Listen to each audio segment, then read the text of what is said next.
Yo, what's up guys? Welcome back to the channel. So today we're going to be taking a look at the brand new For Hire archetype. They've got a few extra brand new cards. They've got a dinosaur, they've got a link monster, and the deck is looking a lot better. The deck, 1, can OTK quite easy. 2, you have Folgo, which lets you draw 3 cards on your turn and your opponent's turn, as long as there is something to pop. Now, one of the new cards that's very important, I'll go over the full effect in a second. Some of the things will have like question marks, so we'll go more in depth in a moment here.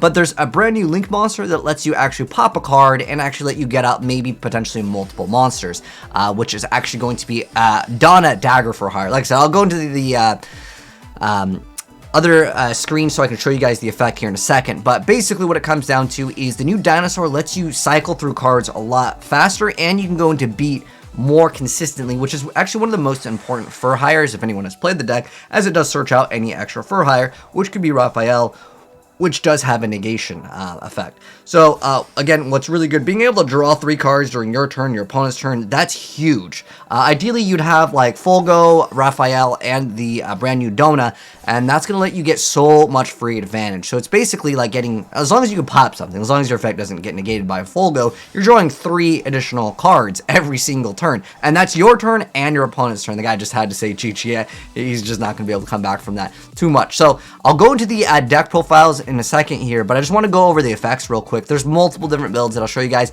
Even a Splight variant of For Hire, which is absolutely crazy, which we'll get into as well. But I want to go over the effects here because, again, some of them will have like the question mark effect because, I don't know, it's just like a glitch on Yugioh Pro. Anyways, Rex Cargo For Hire has the ability to, when it's normal or special, you get to add a spell/trap For Hire from your deck to your hand, which is going to be either new style, which lets you tribute one to summon another one that's 1 level higher or lower, but usually just go right into beat, and then you can go into another card. And then on top of that, you can't declare attacks the turn you activate except for hire monsters, but that's what new style or rookie for hire lets you do. The other card that you can search out is Mayhem, which lets you target a for hire in your graveyard and then special summon in defense position. If you open up with either one of these plus baby, you basically have combo in most scenarios, as most of the for hires will let you go for another like for hire. They have the fact you activate it and then you can summon another one, then they boost up the stats, do some small burn, or you can go for Recon over here, which has the ability to then target a set card in the field, destroy it. There's one that lets you also pop up a face up, which is going to be, let me find him. Where's the guy hiding? The Donpa. Donpa lets you pop a face up. Now, some people have dropped Donpa because of the brand new card, Donna Dagger for Hire. So, before you Donpa, so you can activate the effect of Folgo during your turn, because you need to pop something up on the board, and that can be during either player's turn to get the effect. Now, Donna will let you do it on your turn. This is not a quick effect, though. I wish it was, but it's 2 monsters with different types, and you can target 1 monster for hire you control and 1 monster opponent controls, and you get to destroy them. Then you can tribute a monster spell summon 1 monster for hire with a different original name from your hand or graveyard. But if you tribute a link monster, you can special summon a second such monster. So usually what happens is you're going to be able to pop, then you get to activate the effect of Folgo. And this doesn't have to be with for hires. This is just monsters with different types. That's why people have been mixing in other decks. Like I said, I'll show you guys the Splight one here in a moment.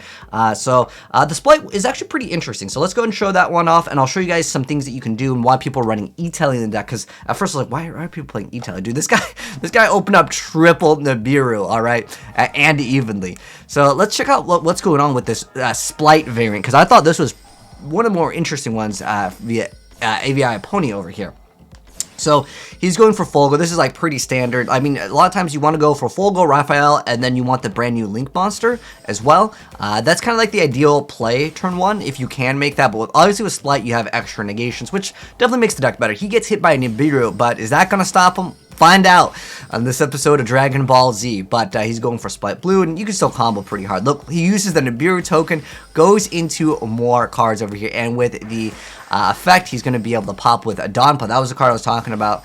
More likely, turn 1, your opponent may not have something, but he's got the gigantic Splight. The guy has it evenly, so he kind of got really lucky over here, but he's got the Splight Elf out, and he's got a Donpa, and he's got Splight Jet out. He hits him up with the evenly. He just kind of raged over that. I feel like he may be able to come back, because I mean, the other thing he had was Quackmino Supplier. You only really need the baby to really go off, as long as you have another card in your graveyard. And that's what I want to show you guys with this next duel over here, which is going to be basically kind of a comeback mechanic over here versus Sword Souls. But nonetheless, let's see how this play goes off. So once again, it's pretty much just summon a bunch of monsters. Most of the fur hires, like, you can special summon another fur hire, and that could include higher level ones. So you can see the E-Tele can also be activated just to go into full go, but there's a very important combo that I will show you guys before we hop into the multiple deck profiles for this build. So this one's Beriv over here. He's playing another variant fur hire. He gets hit by a Dark Ruler no more. That's a pretty big card to get wrecked by, because Raphael plus this, he could have drawn 3 extra cards, and because you can draw during your opponent's turn, maxing out in hand traps is a good idea, especially Ogre, because Ogre will then let you activate the effect. So most people will be playing triple Ogre, triple E-Tele. It's definitely, in my personal opinion, 100% worth it, because Ogre is just a good card in general, and the fact that you don't really need to play back row, because, like, let's be honest, no one's playing like Bottomless in 2022, right? Like, these cards are just kind of outdated, or like even like Mirror Force or whatever. But like being able to disrupt your opponent's play and then draw 3 cards, additional hand traps, I think it's just GG. But you can see the comebacks literally with just that little dinosaur guy. He lets you add another one, search out, you know, you go right into beat. You can go and bring back other cards, and that's just because of Rex Cargo, the brand new dinosaur for hire. He allows all of the combo plays to absolutely pop off. He's going to go ahead and you can even play Fossil Dude, because the card is very important. Like, Rex Cargo is definitely one of the best cards. I mean, it's one of the, there's only like really 2 new cards, I believe, that Fur Hire has gotten, but like sometimes all an archetype needs is 1 card. But again, once you pop with that, it's just like game over for your opponent. It's really hard. Look at that comeback from literally just that, and you can OTK very. Fur Hire has always been able to OTK easy, but now without the addition of Donpa requiring you to have Donpa, Dawn allows you to pop and then draw 3 as well. So it's like actually a pretty big change. Now, what's actually important for anyone that wants to learn the deck, specifically with Ogre, let me show you guys this awesome play over here. So, starting right off, just summon a bunch of Fur Hires.